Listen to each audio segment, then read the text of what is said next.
কোনো মহিলা নেই এমন সমাজকে আপনারা কল্পনা করতে পারেন? যদি নারীবিহীন সমাজ হয় তাহলে মানব বংশই তো সেখানে স্টপ হয়ে যাবে। কাজে একটা হাত দিয়ে যেমন সব কাজ সারা যায় না, শুধুমাত্র পুরুষ দিয়ে পৃথিবী চলে না, সমাজ চলে না। এজন্যই নারীদেরকে আমাদের সমমর্যাদা দিতে হবে, সম অধিকার দিতে হবে। আজকে আমরা এখানে কেন এসেছি? আমরা এখানে নারী সমাজ একত্রিত হয়েছি জুলুমের প্রতিবাদ জানাতে। যে জুলুম সমাজের রন্ধ্রে রন্ধ্রে ছড়িয়ে আছে, যে জুলুম আকাশ বাতাসকে প্রভাবিত করছে। আমরা চাই নারীর প্রতি যে সহিংসতা তার অবসান।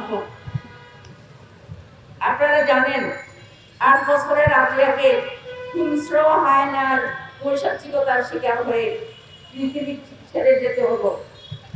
তার করুণ মৃত্যু আমাদের সমাজের মুখে প্রচন্ড চপের আঘাত। আসিয়ার জীবনের স্বপ্ন ছিল, সম্ভাবনা ছিল, কিন্তু সেটা নিঃশেষ হয়ে গেল হিংস্রতার শিকার হয়ে। প্রিয় ভাই এবং বোনেরা, আমরা এই অবস্থার শিকার কেন হলাম? এর কারণ হচ্ছে আমাদের শিক্ষা ব্যবস্থা। দীর্ঘকাল ধরে আমাদের শিক্ষা ব্যবস্থায় অনৈতিকতা বিস্তার লাভ করেছে। বিশ্ববিদ্যালয়ের শিক্ষক থেকে স্কুলের শিক্ষক, ছাত্র ছাত্রী সবার মধ্যে নৈতিকতার বড় অভাব। আমরা জানি যে এই নৈতিকতাই হলো মনুষ্যত্ব। যদি নৈতিকতা না থাকে তাহলে তা মনুষ্যত্ব থাকে না। আমরা শিক্ষা ব্যবস্থার যে করুণ দশা দেখতে পাচ্ছি, শরীর থেকে শরীফা হয়, অর্থাৎ একটা মানুষ তার মনুষ্যত্বকে, তার ব্যক্তিত্বকে অস্বীকার করে কি হচ্ছে, সে নারী সাজতে চাচ্ছে, নিজেকে পঙ্গু বানিয়ে দিচ্ছে। এটা হলো সমাজকে অধঃপতনে নিয়ে যাওয়ার জন্য একটা ষড়যন্ত্র। এটা ছিল সরকারি ষড়যন্ত্র। এই ষড়যন্ত্রের হাত থেকে আমাদেরকে বাঁচতে হবে।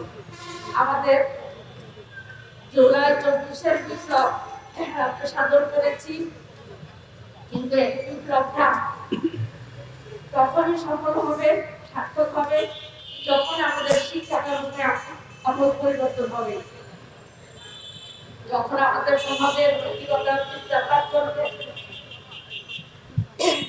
আমরা যখন সবাইকে মর্যাদা দিতে শিখব, মনুষ্যত্বর বিকাশ আমরা দেখতে পাব। প্রিয় সাংবাদিক বন্ধুগণ, আপনারা জাতির বিবেক এবং আপনারা জাতির চোখ, এই চোখের দৃষ্টিকে প্রখর করুন। আমাদের কোথায় কি আছে, কোথায় কি সমস্যা আছে সেটা চিহ্নিত করুন এবং অবলীলায় নির্দ্বিধায় প্রকাশ করুন। তাহলে আপনারা আল্লাহ পথে মুজাহিদ হবেন এবং জিহাদের মর্যাদা লাভ করবেন।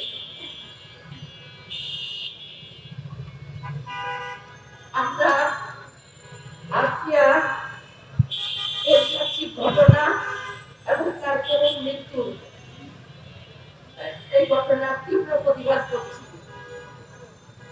এবং সরকারের কাছে আমরা দ্রুত বিচার আইনে শাস্তি দাবি করছি। আমি সরকারের কাছে নিম্নোক্ত দাবি করছি।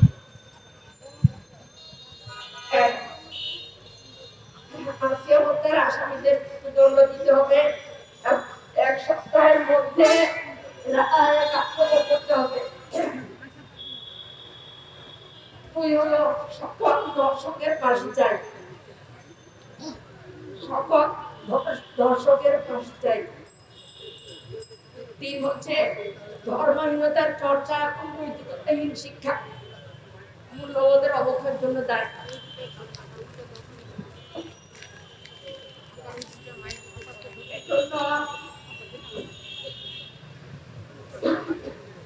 এই জন্য ইসলামী শিক্ষা ব্যবস্থা চালু এখন ধর্মীয় মূল্যবোধে জনগণকে উদ্বুদ্ধ করতে হবে। যার নম্বর হলো বিচারহীনতার পরিস্থিতি থেকে আমাদেরকে বেরিয়ে আসতে হবে। ধর্ষণ এবং হত্যাকাণ্ডের বিচার 4 সপ্তাহের মধ্যে সম্পন্ন করতে হবে এবং তা কার্যকর করতে হবে। যেখানে প্রত্যক্ষ প্রমাণ বিরাজমান সেখানে কেন অযথা সময় যাপন করা হবে?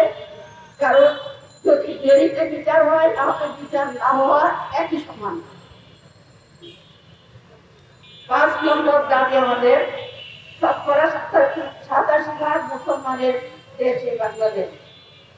সুতরাং এই দেশে কোরআনের আইন চালু করতে হবে। আর কোরআনের আইন যদি বাস্তবায়ন হয় তাহলে অবশ্যই এই ধরনের অপরাধ কমতে বাধ্য।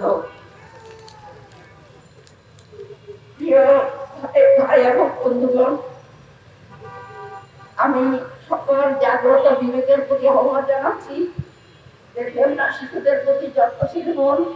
শিশুদেরকে সুস্থভাবে বেড়ে ওঠার পরিবেশটি নারীর প্রতি সহিংসতাকে না বলুন, নারীর প্রতি সহিংসতাকে না বলুন।